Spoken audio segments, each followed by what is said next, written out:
There is a library that exists at the nexus where all other universes collide. Inevitably, things wind up there by mistake. Books, artifacts, people. This is the place where things from all universes end up when they get lost. This is the Eternity Archives.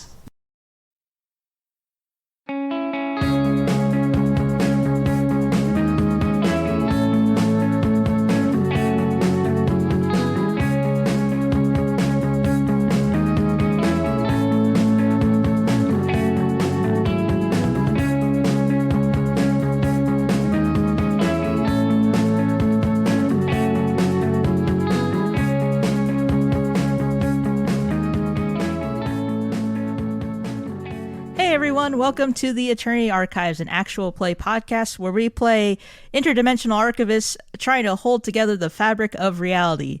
My name is Bappy, my pronouns are they, them, and I play Real de Chakel. This arc, we are playing Kids on Bikes. But before we delve into that, let me introduce you all to my co-hosts.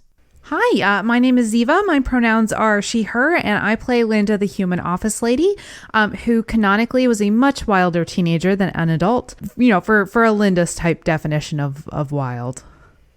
What is that, like? You smoked a weed once? Yeah, like she smoked a weed once, and like she drives real fast, and she swore probably. More than like Midwestern swearing. Yeah, there was probably lots of like what in the darn hex and stuff like that. Well, hi everyone, I am Dorca, my pronouns are she, her, and I play Zen, the barbarian lizard lady. She doesn't really have a concept of what a teenager is. They don't really have that where she's from. You're a kid and then you're an adult. Wait, really? That's crazy. Teens are kind of like a Western and mostly American thing. What? Yeah. A lot of cultures don't have like teens. They're like, you're a kid and then you hit like the Asian majority and then you're expected to be an adult. It's much more modern than we think it is. You know how Jewish kids have their bar mitzvah at 13 and that's them becoming an adult? That's like wild to me. I mean, I guess I kind of knew that, but at the same time, I didn't like process that until now. Mind blown. Mind super blown. Hi, I am Kat. I am the host, king of the podcast Sword of Symphonies, where my good, cool friends playtest my game. I'm also the choir master of Roar to Heaven, where my good, cool friends, different ones, play a different game I wrote, and I don't ever hurt them or do violence. I am playing normal human Magnolia, who was a regular amount of time ago a teenager. A normal teenager. Mm-hmm. Regular kind. So anyway, what are your guys' favorite, like, kiddie breakfast? I really like Cocoa Puffs or Reese's Puffs. No, Reese's Puffs are pretty good. Like, they're really bad for you, but they're pretty freaking good. My favorite kid breakfast is probably Fruit Loops. They're not like the best cereal or anything, but every time I go to a hotel and they have one of those, like, shitty free breakfasts and they have Fruit Loops, I lose my mind and I have to get the Fruit Loops. I don't know what it is. I just love those little guys. You can just buy Fruit Loops from the grocery store yourself. They don't taste the same when you buy them at the grocery store. They taste better when you get them at the shitty free hotel breakfast. Also, that's not really true because I love Reese's Puffs also, but I'm pretty sure if I bought Reese's Puffs and brought them home, my partner would not let me eat them. Well, that's your fault for getting married. My favorite kiddie breakfast is not a cereal. I have a and I know this is bad, I have a weakness for those toaster scrambles. They're the toaster strudels that instead of having like fruit and cream in them are stuffed with like egg and sausage and bacon and shit. And they're disgusting, but I love them. That seems more adult than what we've had, though. Yeah. I mean, definitely. I haven't eaten one since I was a kid. So I guess I interpreted the question as, like, what was your favorite breakfast when you were a child? I mean, both works. Yeah. What about you, Kat? Cinnamon toast. Like the cereal or... Not the cereal! No, the bread, Bappy. The bread! You take the bread, you place it in the toaster, you wait. And you don't know how long you wait. The toaster will tell you how long you wait, but don't stare at the toaster or you will jump. Then you put butter on the toast, and then you put cinnamon and sugar on the butter. Cinnamon toast. Correct. Wow. Very Delicious. good answer. What's your opinion on the cereal, then? The cereal is a pretender to the throne. Oh, true. That's how I feel about anything that says it's pizza flavored that is not pizza. Yeah. Pizza's not hard. You don't have to pretend. Yeah. Same thing with cinnamon toast. It's like you put cinnamon on the toast. What do you want? I want Cinnamon Toast Crunch. That's what I want. Just putting sugar on it is how it gets crunchy. I don't know. I'm not convinced. Anyway, last time we started our adventure and landed in supposedly the town of Sweetgrass, or at least in the forest, where we ran into a familiar young woman, familiar in the sense that she was in our journals.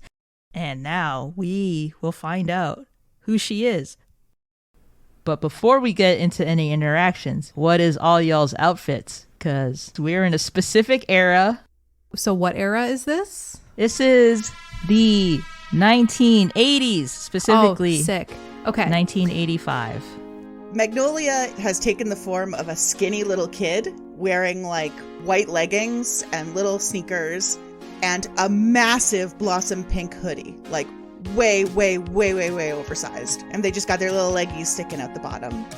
So Linda realizes with some horror that she has braces back on for the first time in a very, very long time. Her hair is enormous. Like, she's figured out how to tease it out, but she hasn't quite figured out conditioner yet. And so it's just everywhere. There's a lot of it. She's wearing a giant oversized blue sweater with a big bold yellow stripe on it, and she's wearing a little skirt and a pair of relatively sensible shoes and a backpack with a picture of a ballerina dancing critter on it slung across her back. How old is she? She's 19. Okay. She wasn't a very popular teenager. Oh no. So Zen has a pretty standard human form at this point and expects to be put into that. Actually, she expects to be in kind of that half-human, half-monstrous form she was in last time she was in Sweetgrass, but is surprised to find that this is not the case. She is, in fact, more similar to her normal human form, but smaller. The proportions are slightly off somehow. She's a tall kid, but like tall in the way that like had the growth spurt early and is taller than the rest of the teens her age. She's got like a mop of red hair that's even more wild and out of control than usual, just very frizzy on top of her head. She is wearing a black turtleneck with like a purple fleece vest. Very uncool looking. That's actually how I used to dress in elementary school. I was a weird kid. But yeah, just blue jeans, sensible sneakers. You know, I'm going to say something that's going to make people feel horrible. I was literally not even in existence in the 80s. Most of our listeners probably were not. Yeah. I was also not in existence in the 80s. Okay, so with your beautiful outfits established, what do you all do? You know, you see this young woman who's just looking at you because presumably you just appeared in front of her out of thin fucking air. Magnolia, who just kind of like landed on the ground, doesn't quite get up, but like crawls over to sit opposite her and just stare at her, just kind of return her shocked look. Linda is gonna peer around from behind Magnolia and just go, hi! Look, I know this seems kind of weird, but I promise it's fine. We're totally nice people. This young woman would scramble over to you all, grab the hands of whoever she can reach, and she would just start running, like trying to lead you towards somewhere. Okay, I guess we're going this way. Okay, all right, fine. No, and as you all run, you can hear voices in the distance being like, hey, I heard something over here. Thalia, who you would presume this to be because it matches the picture in your journals, starts running. And I'm wondering if I want to make a check. I want to make you guys do a check for this. Yeah, why not? Uh-oh. Okay. I have a check set. I'm going to set a check of 5, and I want people to give me a flight check. D6. My flight's a D20. This Linda is not super charming, but is real good at running away. I've got an 8 for this. I rolled a 10. Wonderful. Beautiful. I rolled a 5 exactly. 3. Okay. I'm going to say meets beats, if that's fine with you. So it is fine with me. I like beating checks. Magnolia, go ahead and take an adversity token. I gained 2 because I'm easygoing. Nice. Describe to me how you eat shit.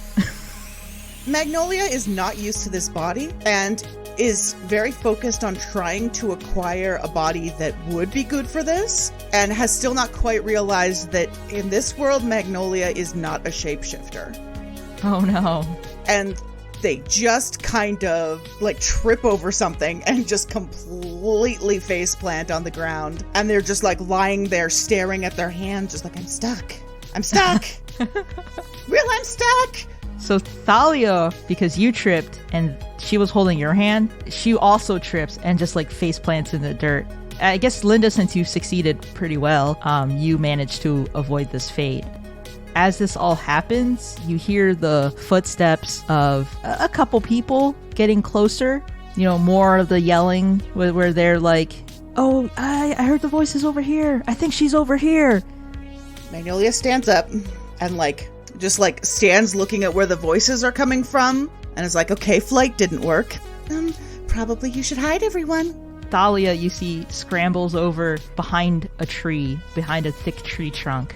Where are we? You're in the woods. Okay, in the woods. Yeah, you're all in the woods. There's lots of pretty thick woods, lots of trees and roots and plants and brush and whatnot. So I'm gonna say that Linda also decides to hide behind a tree. She was debating in a bush, but she's kind of afraid it's gonna grab her or something. So trees seem safer. That's valid. Yeah, I'll join the others behind a different tree. So Magnolia's the only one who's like just standing there, like. Well, yeah, they're like, well, I cannot run in this form. Let's see how good it is at fighting. Okay. The voices and footsteps get closer, and within just a few moments, you see 2 teenagers who are dressed up in like denim cutoff vests and crazy big hair and like ripped up jeans and stuff like that. And they see you and they're just kind of out of breath. And there's like, hi. Hi. I fell. Oh, yeah, I can tell. Did you see someone coming this way? She's about this tall, has shoulder length black hair. All the time? What? Huh? What? I mean, like right now? Huh? What? Who are you? Hi, I'm Magnolia. Hi, I'm Eric. Hi, Eric. And this is Simon. Hi, Simon. Yeah, we're trying to look for someone. Have you seen her? The person I just described? Here's the problem. Charm is my actual worst stat. Is it really? Yeah, it's a D4. Oh no. You know what? I'm not gonna lie. Yes, but she's gone. And Magnolia puts her little hands on her hips. I'm going to set a difficulty check of 8. And I want you to roll charm for me. Because you're not lying, but you're still making excuses for her. Well, I got a 1, so... Okay. I'm going to take those tokens. Yep. So, and this is why Magnolia avoids work. Magnolia is creating a little dragon sword of adversity tokens. Yeah. Yeah. So Eric, who's the taller guy, I'm going to say he's got like a little mohawk thing going on. He steps over to you and he's got a very serious face on. And he's just like, I know you've seen her. I don't know why you're trying to hide her because I've never seen you around here before. But you're going to tell me where she is. Oh. Or else what? Oh yeah, I'm like, oh yeah, there needs to be like consequences. I will say he flicks out a knife. Whether he's actually going to hurt you with it or not, or if he's just flexing, he does flick out like a little switchblade. And at this point, Zen's gonna step out from behind her tree, and she's a scrappy-looking woman, and she'll step up to Magnolia and be like, yeah, didn't find anything there. My hero. Who are these people? They have a little knife and they're very, very intent on scaring me with it. Who are you? Where are these people coming from? I'm from the place where they make people who are gonna kick you in the knee right now, and I roll fight. Okay. Whee! That is a 9. I wasn't expecting to roll a die, so I don't have any with me. Kat, you get to add a +1 because teams, right? Yes, Oh, yeah. that's true.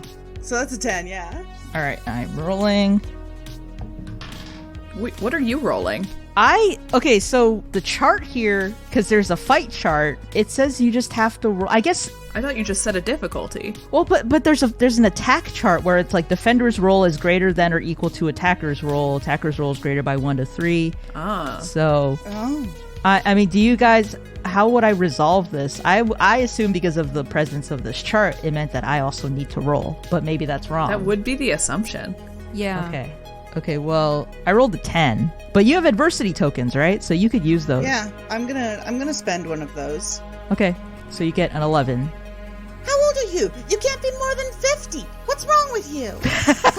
But I'm 16. That's less than 50. I was right. Give me the knife. So attacker's roll is greater by 1 to 3. They have a whole chart for this. The attacker explains how they attack, and the defender narrates what they do to mitigate the harm to them. So you kick Eric in the shin. Very hard, yes. Okay.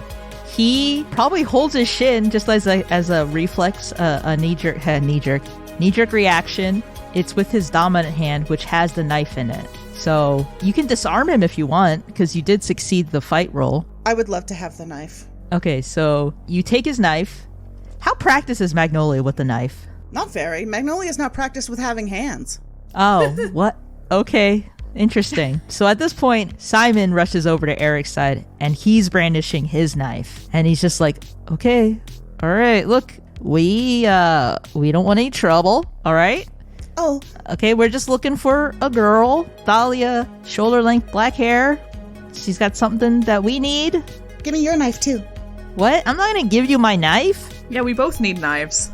Are you gonna attack them? I don't think... I honestly, actually, would you buy making a grit roll to intimidate? Explain that to me. Magnolia is just going to walk directly up to him and directly up to his knife arm and just be like, I'm taking this, okay? And take it. I would take that as a fight roll. Okay. That is only a 5. Okay, let's see what I roll here. I got a 1. So explain to me how you take Simon's knife. Oh, just like that. Just like reaches out, grabs the knife. And just like with sheer audacity that he just like does not know how to respond to. Eric is just like, what the? You just gave her your knife. You just gave them your knife, man. He's like, no, they wrenched it out of my hand. They assaulted me. What was up with, what is going, you guys are weirdos. At this point, I think Eric and Simon back off, and they're like, whatever, like, yeah, well, fuck you guys. Wait, no, fuck you guys. They're gone. I have an extra knife. Do you want it? Does you want a knife? I got you something. It's a present. I would love a knife. Thank you. Linda pokes her head out from behind the tree and says, I'm very glad I did not have to use my backpack to hit one of them because those guys were honestly kind of scary. Thanks for handling it. Thalia is still looking at you guys with like wide eyes. She's just like, because she doesn't know who you people are. She's just like, yeah, thank you for helping me. I don't know why, who are you people? Hi, my name is Magnolia. I'm from far away.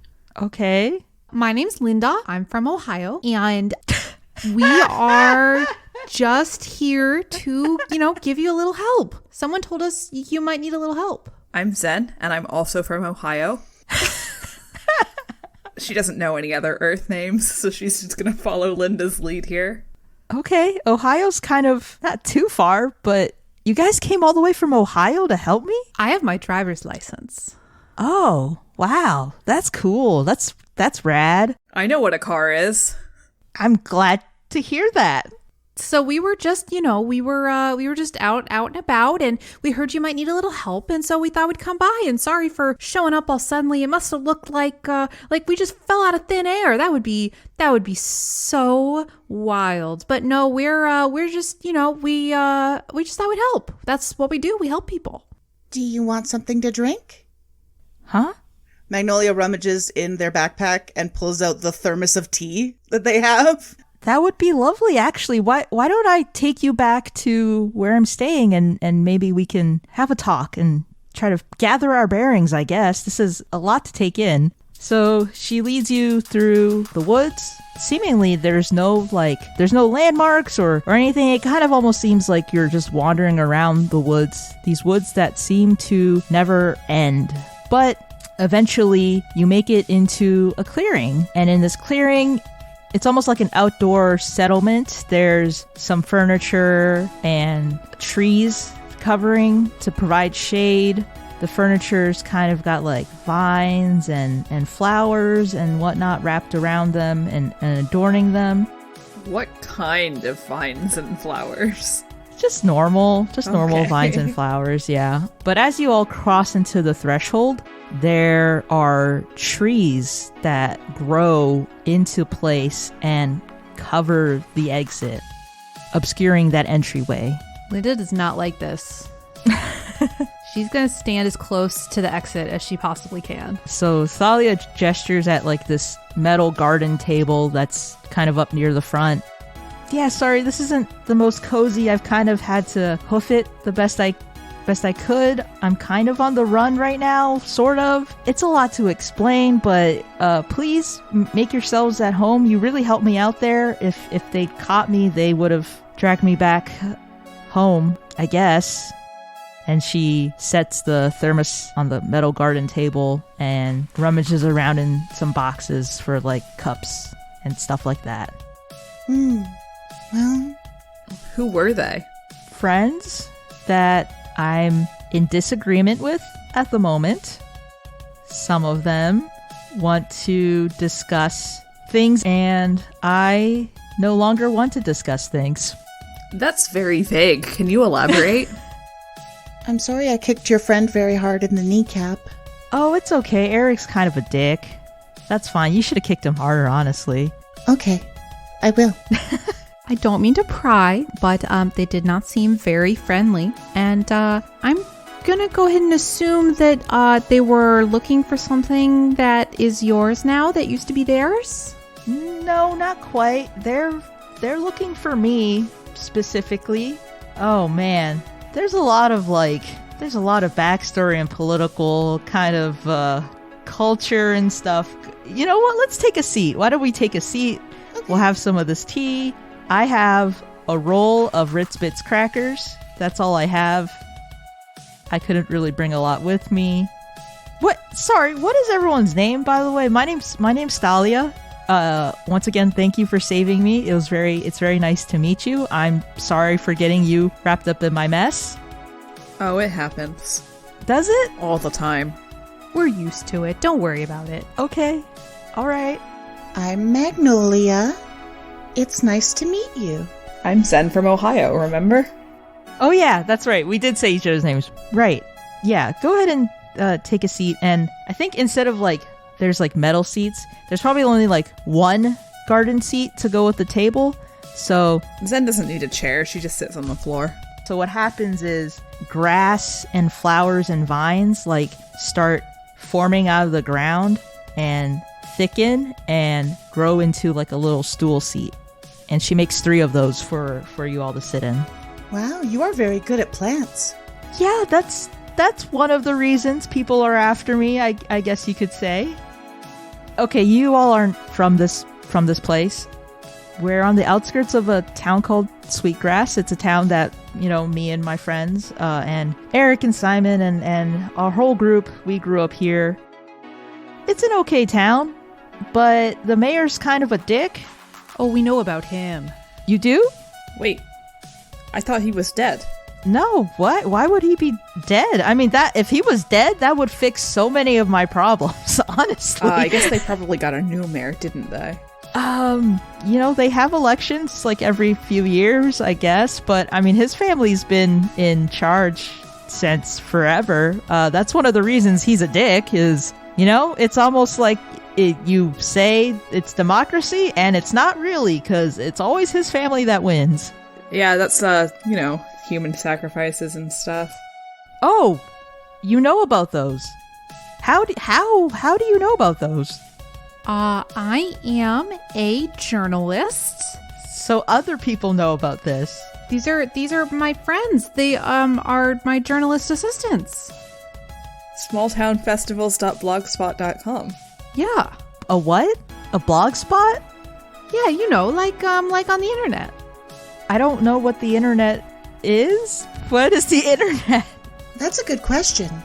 This is a very important question, and you're going to have to excuse me if it's sort of a goofy question, because sometimes I just kind of get a little scrambled up when you drive for too long, and you just get kind of funny. What year is it right now? She's just looking at you all with like arch brow. She's just like, what the fuck? Who are these people? Don't worry, I don't know what the internet is either. 1985? Oh! When we said Blogspot, what we actually meant is that I work on BGST, which is a local news station. And then these are my friends, my production assistants, and it's just one of those little cable access deals. So you're doing a piece on how the mayor kidnaps people and sacrifices them? Well, mostly what we do is we just kind of review little, fun things in little small towns. But let me tell you the gossip that's flying about this place. Okay. Yeah. I guess this makes things easier. It is kind of weird, though. But, it makes sense that there's people who believe in that kind of supernatural stuff. I make plants grow and...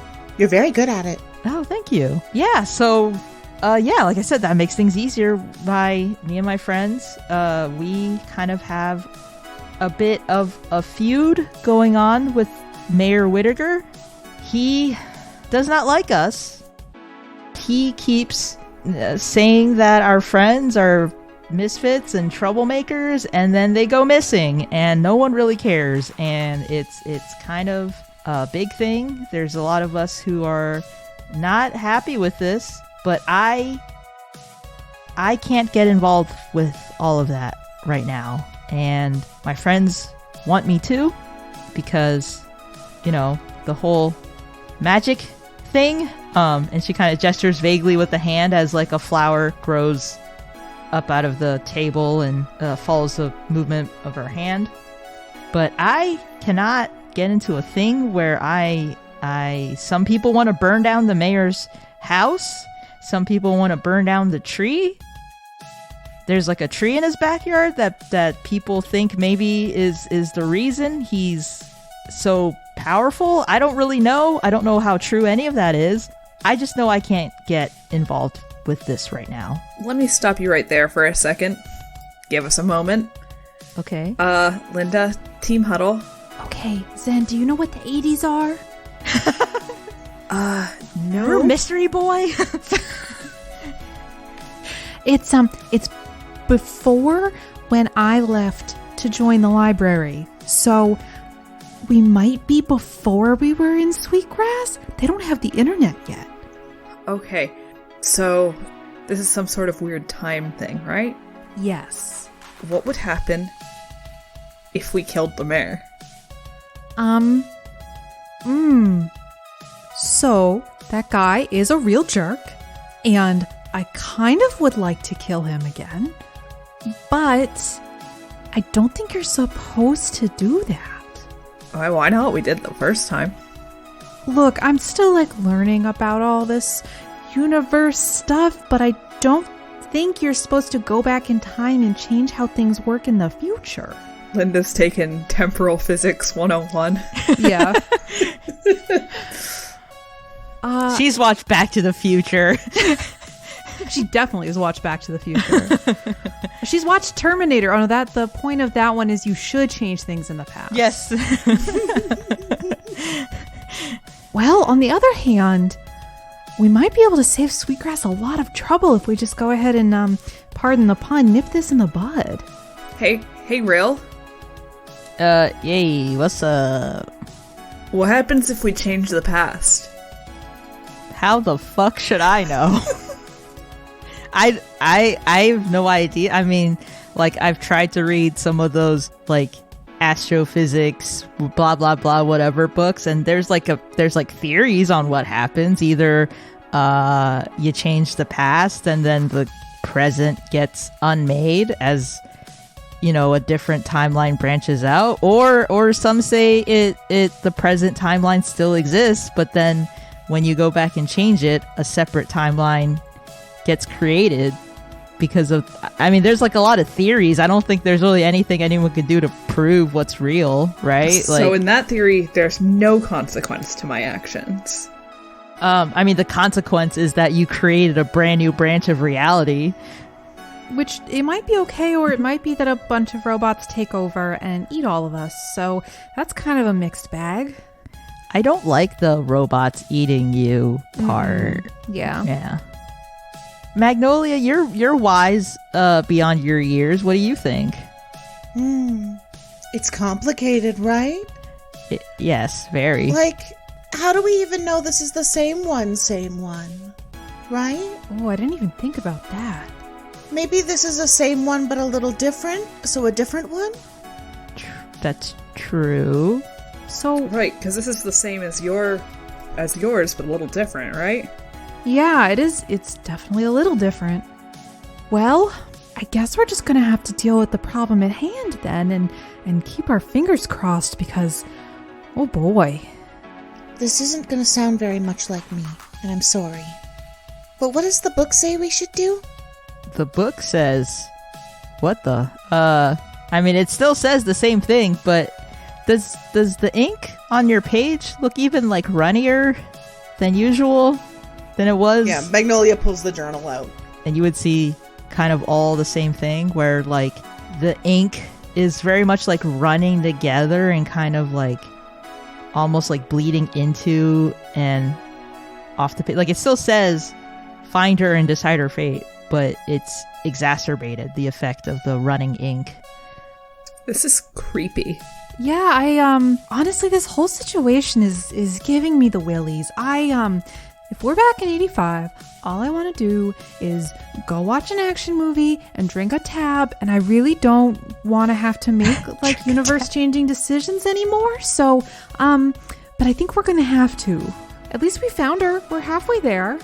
Linda just wants to have fun. Yeah, she sure does. So at this point, Zen's gonna turn back to Thalia and say, "You're from here, right?" Yeah, I was born here. Is there a kind of a spooky-looking woman in town named Miriam? No, I don't think so. Damn it. That's too bad. She would have known what to do. Yeah, that's one help down. Well, Thalia, are you trying to make like a big decision right now or something like that, maybe? I mean, shit, you're already involved in my mess. I'm actually trying to get out of town because the gang, they all look up to me as a leader, and like I said, I'm not trying to get mixed up in any of that right now. I actually found out that I am I got a baby on the way, and I'm not. Yeah, I just can't. I need to think about the little pup here, and yeah, that's kind of my main priority right now. Oh, so that's it all. That's all you need is just to get out of town and keep yourself and then the little one safe? Yeah. Well, yeah, but do you have anywhere to go?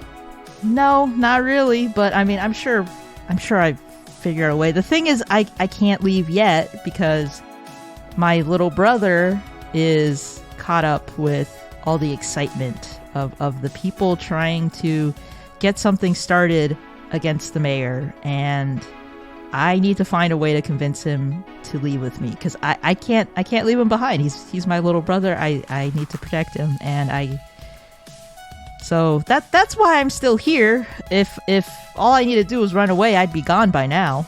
It's the rest of your gang. Can they all do what you do? No, it's just me mostly. Mostly? I mean, some of them have some supernatural ability, not to my degree. Fortunately or unfortunately. I guess unfortunately in this case, because if they could, then maybe they wouldn't need me. What about your brother? He might grow into it. that's the hard part. He has a lot of lofty ideals about wanting to rise up and rebel and all this stuff, and I'm just trying to keep him alive. So I know this is illegal, but is there a reason that grab your brother and put him in a car will not work? I mean, he's 16. He's bigger than me. Oh, well, that is a pretty good reason. Is he bigger than Zen? How big is Zen? Zen's like tall and scrappy, but not like super buff in this form. Yeah, they're probably about the same height. Well, that might not work then. Also, he'd be pretty mad about that. He'd be pretty upset. Like, if I just grab him and leave, what's stopping him from coming back? Okay, so I don't have the best plan, but in order to get out of town, we're going to need some kind of vehicle, and then we need to convince your brother. So if we can do those two things, we can get you both out of town. Yeah, I mean, that would be great. But once you're out of town, what happens next? I don't know. I have like an aunt northeast. Maybe I can drive up to her, or I can just figure out something on our own. I mean, I can grow plants and stuff. I've been living out here in these woods, and it's been, maybe not the best because I miss electricity, but it's been okay. I'm sure I'll figure something out. Like that's what we do back at the outskirts of town here. We always find a way. We always figure out a way just to survive and keep on. Zen, I have a quick question for you. Can we group huddle again? Yeah, group huddle. Huddle. Is there a reason we can't take them back to the library? I know that, she has some options, but it might be better if we just took them back. Isn't that, kidnapping? Well, I mean, with their permission, but Joseph's pretty happy there. That's true. Then we don't have to worry about, ruining anyone's life or anything like that? But she has a baby on the way, right? No, I'm sure there's got to be a nursery somewhere in the library. Have you ever seen one? Do you want to take that chance? I think Rill would chip in and just be like, yeah, I mean, Joseph is happy and all, but wasn't he going to get killed in his town? He had no choice, right? He had literally to come with us. That's true. I mean, the baby will be fine. Rill, can you deliver a baby? What? No, I wasn't going to be that kind of doctor. Babies can do all kinds of things. They can go to tea parties. They can pull carts. They can help cook. Magnolia, we might have little legs. You know that Dumpling isn't like a normal human baby, right? What? I would like to ask Magnolia so many questions about who she thinks is Dumpling's actual human parents. But Linda pushes those down for now and just says, listen, we'll talk about it when we get back. But I guess in the meantime, we really just have to get them a car and get little brother on board and just kind of let them do their own thing. I'm worried about something. What are you worried about? It sounds like she really loves these people, right? You can hear it, right? No, I can hear it. It's sad when you have to leave people you love. Linda's feeling very torn because she desperately wants to help, but she also tried to do the right thing in their last mission and completely blew it. Her trying to help made it way worse. And so she is a bit paralyzed by choice here and is kind of looking to Zen and Rill. Magnolia, she thinks, makes a good point, but she really wished she hadn't made it. Damn it, Magnolia, why must you do this to us in your infinite wisdom? I'm trying to figure out the anomaly here, Oh, I didn't even think about that. Maybe it's just the tree. Maybe we could just torch the tree again and cut our losses. Or maybe she's not supposed to be here. Maybe we do just need to get her out of town. Maybe that's it. Because, we've been here later.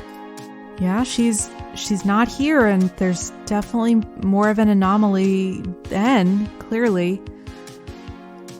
Well, maybe we should focus on that, and we'll see what pops up, because something always pops up, and we'll deal with what comes. Right, for now, I think we should go with your plan.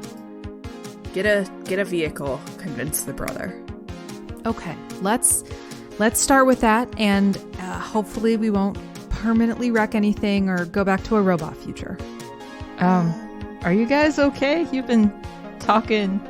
I mean, like, you guys have helped me a lot. I'm sorry. I'm very confused, and they're helping me. Oh, okay. So when you say a baby's on the way... Yes. Linda gives her a tap on the shoulder and whispers in her ear, "We'll talk about it later, I promise." Later. Never mind. Okay. All right. So, sorry about that. It's just, we're trying to, we don't usually like to stay too long, for journalistic integrity, but we really do want to help you out while we're here. And there is something a little funny about this town, and I'm sure you all could use it. Really don't have to. Like, you've already helped me a bunch. Like, I'm sure I can figure it out from here on out. Oh no, I have my driver's license, and so, it's no big deal to just, drive you a little bit out of town. We can totally handle it. Okay, yeah, I mean, if you're sure, that I would really appreciate it. Yeah, we can do this for you. We want to do this. Okay, great. Yeah, that's awesome. Right now, like I said, my main priority, I need to figure out a way to convince my brother to come with me. That's my number one priority. Everything else will just fall into place, I think. So. Okay. Do you know where we can find him? Yes, we all live on the outskirts of town, just a little neighborhood. We just call it the Salt Rim. That's probably where you'll find him. It's just a bunch of, I guess, a commune in a way. He's probably there. Okay, well then that's where we'll start. Mm-hmm. With our car that I can drive. Awesome, great. I don't know if I should come with you. I mean, I can come with you if that'd be helpful. Well, they're looking for you, right? That might not be. But it might not be safe to be alone either. Yeah, that's the hard part, I guess. I'll kick more people in the kneecaps if you want. Honestly, I love that. Also, we have knives now. Oh, I have a knife now. You're right. Maybe if I could just like wear a hood or a hat or glasses or something, just to. Oh yeah. I think Magnolia scrambles out of their massive oversized hoodie. They've got just like a little white tank on underneath. Aw. She's like, here. Oh, thank you. She puts it on and pulls the hood up. Cute. I think that'll work just fine. Now that the hoodie's off, Magnolia's got like short, slicked back, strawberry blonde hair. I think that'll work. We'll just put you in the back, and I'm sure there's some sunglasses in the glove compartment. You'll be in good shape. Okay. Yeah. No, that sounds great. Thank you. Listen, it's gonna be okay. The most important thing is to take care of the people you love, right? She nods. Right. It's the power of love or something. Yeah, the power of love. And that's where we'll pick up next time here on the Eternity Archives.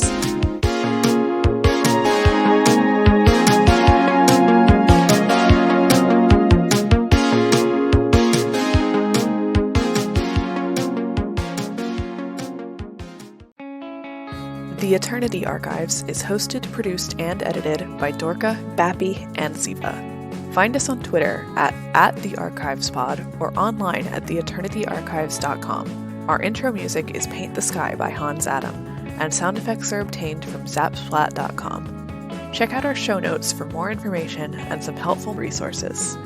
Consider supporting us by telling your friends about us, or leave us a tip at our Ko-fi page, kofi.com/theeternityarchives. Subscribe to our Ko-fi for all sorts of exclusive bonuses, behind-the-scenes content, and other fun surprises.